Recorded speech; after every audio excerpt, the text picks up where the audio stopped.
As you finish your trip, you have the sometimes hazardous task of getting out of your kayak. You might be tired, aching, and not fully concentrating as you make the switch from water to land. It can be a time when you are most at risk of falling in. A combination of wobbly balance, kayak position, and water levels can all conspire against you. There are things to think about too. Is it safe? Is it going to damage my kayak? Am I trespassing? Can I do it without tipping in? And let's face it, we've all been there when someone, perhaps ourselves, has fallen in straight from the side. Never a nice feeling.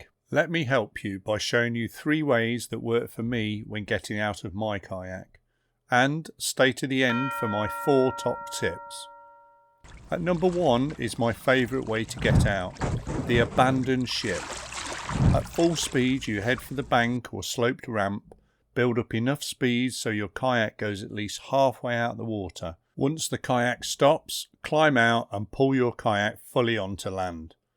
Warning, this will scratch the bottom of your kayak, especially on rocks, sand or concrete.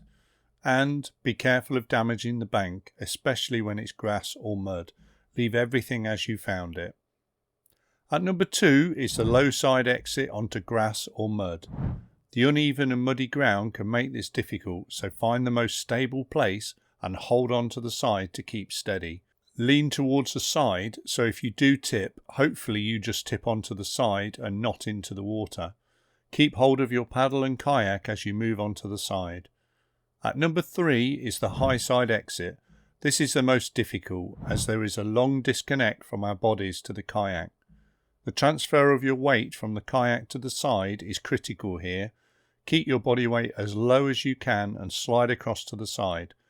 Sit on the side and keep your feet in the kayak to steady it. Once you are ready, reach down and pull the kayak onto the side. And now for my top tips.